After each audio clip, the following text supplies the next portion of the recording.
Hello, everybody. If you're just joining us, I'm having a conversation with Pape Sam, who is the director for Program for Africa and Freedom Endowment here at Phelps Stokes. But we haven't gotten to the good part yet. He's just telling me about his childhood and, you know, everything he has been doing since 13. And hopefully, if you missed it, you can catch it on Sunday, as always, of course. But before we went to commercial, you told me about how coming to America made you, you know, appreciate what we have back home in Africa, or the fact that, you know, you can go from your parents' house to the neighbor's house and you're treated the same exact way as if that is your own house. So has that affected your outlook on, you know, what you want to do even more for Africa and you know, educate the Americans on how Africa operates? Yes, first it made me want to go back. That was the first thing. But at the same time, it helped me, like I said, appreciate what we have and want to do more.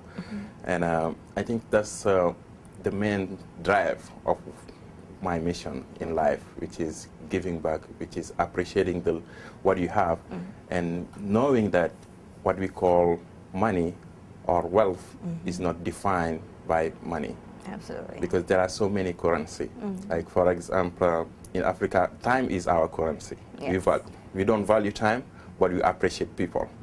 Here, the main currency is all about money and prestige. If you don't have money, that's not. Exactly. So that's why I believe in the work of non-profit organizations. That's why I believe that in anywhere you are in life, you have to work with your own communities. That's why I believe that appreciating people is more valuable than appreciating anything in life. Yes. Yes. And you have worked, you know, of course, in giving back since you were young, but just leading up to where you are today, your work and your career has been all about giving back. How has that helped you to see even the bigger picture? Because, you know, you're working with organizations that already have visibility in Africa but might not have been impactful. So how has you impacted the organization and being a part of that? That's an excellent question. I can tell you one thing, because I think the credit is to everybody, not only to me. And I think the credit is mostly to the African communities. The way we do philanthropy is something that needs to be redefined. The way we do development, it needs to be redefined. Earlier I told you that most international organizations, they'll just come and tell you what you should do. Exactly. Based on their funders' need and goals and objectives. I'm going to give you an example. I think that could respond to your question. I remember when I was very young, there was this Ford Foundation sent people to West Africa, and I had my consulting firm to do some study on youth employment. And the two people were there. They don't speak the language, the local language at all.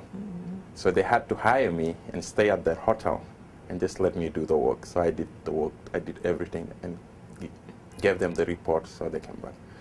This is just to give you an example of if you're doing anything for anybody without associating that person, it's the wrong approach to do it. Absolutely. That's why in my work, over time, I was able to come up with the idea of what we call here at Phelps Stokes the 3 S's, which is synergy, sustainability, and success story. And why synergy? If you go to a local community and say, we want you to do this, you're bringing a new ideas to them. It's not their own idea. They didn't identify the need. Exactly. They're not going to own it, and then they'll just do it for you. Once you leave, you leave. Exactly. So the synergy part is you have to do it with them. You just have to ask them, what do they have? What do they want to do? And how can you help them? And you work with them. Absolutely. The second part is synergy, sustainability, sorry.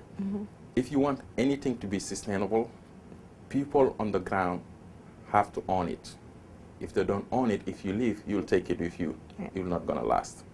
And third success story is anything that started with a group of people, and that group of people own it, it's going to be a success story. And once it becomes a success, everybody wants to be part of it. You can replicate it anywhere, but you just need to adapt it based on reality, values, and culture and religion. Absolutely. And I'm going to play the devil's advocate and say, what if these, nonprofits and NGOs go into Africa, not so much so to create the synergy, sustainability, and success stories, but to feel like Africans forever would need someone's assistance in order to just be in existence? Do you think that has been the case at any point?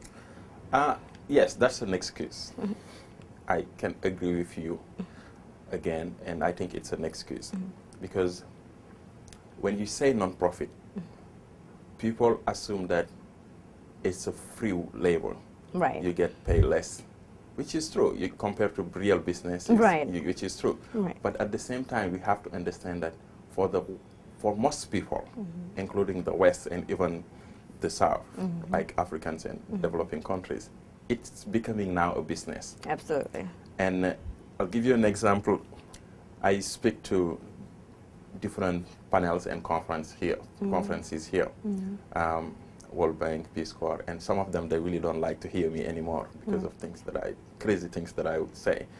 And the example that I will give you is, if I was hired as a country manager in Senegal, as a Senegalese, I will get, for example, 300,000 CFA, which is pretty much $600. Okay. Because I'm a local. Right. And I'm not going to get any housing, I'm not going to get anything, any benefit. Right. If I'm hired as an American to work in Senegal, I'll get at least $2,000, at least, which is $1 million in CFA. Right. And they'll pay for my children's education. They'll give me car, housing, and everything. Exactly. And I have friends, American friends, who done that. And after 5 years, they'll be able to come back and pay off their house. Right. So that's the business that I'm telling you. So most people now, even the big foundations, they're seeing it as business.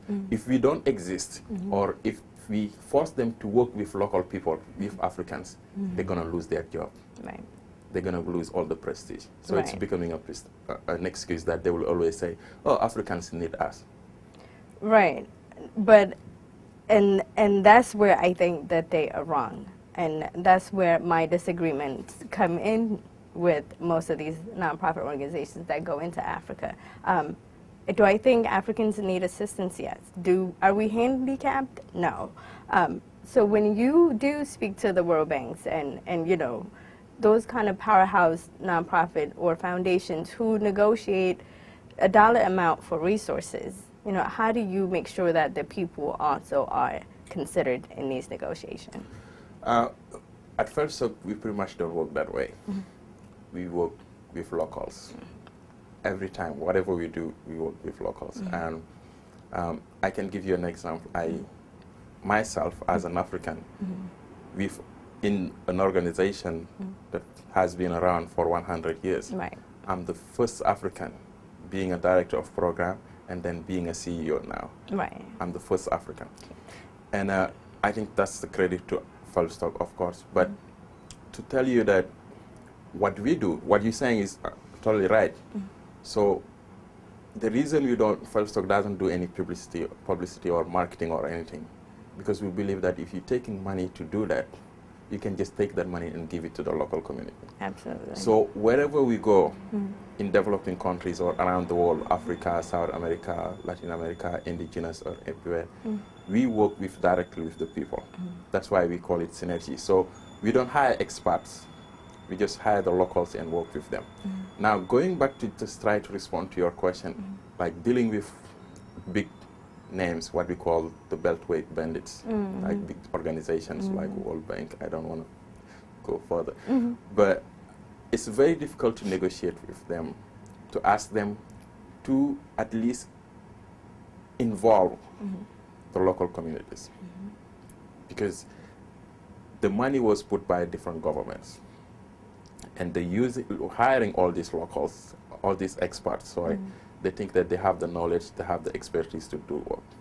So if you want to convince them to change their approach, it's very difficult. That's why I'm saying it's becoming a business. Yes. Because if that's really what we're trying to do, World Bank doesn't have to be here. Right. He was created to rebuild Europe. Right, absolutely. So there is no need to have World Bank here. Right. And that's why non-profit world hasn't been very efficient because you have all these big organizations, big institutions. They're using 50% of the budget of the organization for administrative costs, and programming, only few goes to programming. Okay. In comparison to the World Bank, who operates on the opposite side of the table, Phelps Stokes, you work hand in hand with the locals. What relationship do you build with the government, who necessarily does not get any funding from you as they do from World Bank? Very challenging relationship, very, very challenging. But we do our best to work with them based on their action plan, but we want the local community to validate that action plan. Like every government has a national plan of education, economy, or whatever. But we have what we call, they will talk the talk, but they don't walk the walk. So how do you empower local communities to make sure that what they say, they will do that? And as a non-profit organization, if you start going that way, empowering local people to say anything about the government or how the government do business, they will see you as a lobbyist, or as an organization that's trying to do advocacy. Right. And that's illegal as an organization. So you see, there is a tough line there. It's very difficult. But however, we've been able to work with governments, because if you're bringing money from outside, like Phelps Stokes sees itself as a relationship broker. We bring other partners who have a lot of money, like IFAD, UN organization, World Bank, to support local community. Once we know that we're bringing those money, the local government will support. But it makes things more complicated because there is a lot of politics involved. For example, in October we had a big conference of a global youth conference with over 100 youth. And we did work with the government, was hosted by the president of Benin.